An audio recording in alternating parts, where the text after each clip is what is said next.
Is it possible to custom build a gaming PC for only $200 from the ground up that not only has good performance, but also doesn't look like mommy's old office PC? The answer is an unequivocal yes. $200 is a really tight budget, so we might need to get a little creative to build this PC, but not in a way that sours the experience. For example, I technically could get away with not having a PC case and have all the parts just sitting on my desk, but that's just not realistic. Or I could go on Craigslist and find an old PC case to build in for absolutely free. Now that one is actually possible, but it just feels like it goes against the spirit of these kinds of videos. Usually the cheapest PC cases I can find are around $30 or $40 when on sale, and they will come with pretty good build quality and a few RGB fans as well. But if I had bought one of those, we would have blown the entire budget. So we had to go a little cheaper. And while digging through the deepest and darkest parts of Amazon, I found this. This is the MATX case, ITX case, micro ATX PC case for office, support MATX, mini ITX, micro ATX case, slim with USB 2.0 x 2 IO port, black without fans, white. You know, it just rolls off the tongue like poetry. Now I don't know much about this case other than it's from a brand called TGD Gamer and has a printed sexy anime babe on the front of it.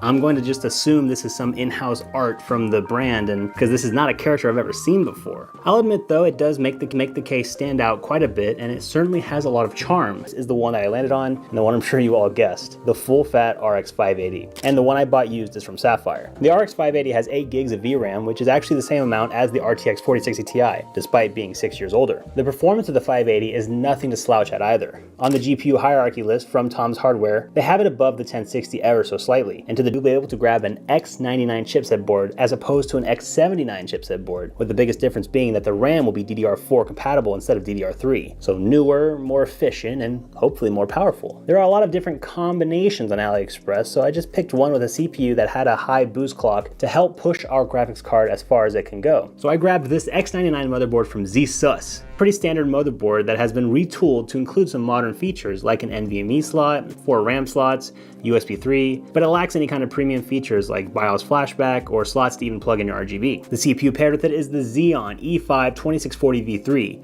which has 8 cores, 16 threads, and has a max boost of up to 3.4 GHz, which isn't amazing by modern standards, but it's more than enough to push our RX 580 to its limits. Memory separately. This is just 2 sticks of DDR4 ECC Reg RAM, totaling out to 16 gigs total, and it has a clock speed of 2400 megatransfers per second, which is the maximum this motherboard allows. The motherboard has weird memory requirements with a lot of RAM sticks that should work, just straight up don't. So if you're new to PC building, I recommend just buying the combo that comes with RAM, so you know for sure it works and you won't have to worry about it. Either way though, you'll get some great performance, but the dual channel will certainly do better. In terms of cooling the CPU, we don't really need anything crazy, so I picked up the cheapest cooler I could find on AliExpress. This is from a company called Tishric. Our budget is quickly filling up, so we need to grab a power supply before I'm forced to buy a fire hazard. So I just picked up the 500 watt Thermaltake White from Amazon resale for a slight discount. It's not the best PSU out there, but for the price and availability, it can't really be beat. And plus, Gamers Nexus said it's good. Even on Amazon, the cheapest SSD I could find that's not an outright scam is like $13.50. That only gives us 128 gigs of space,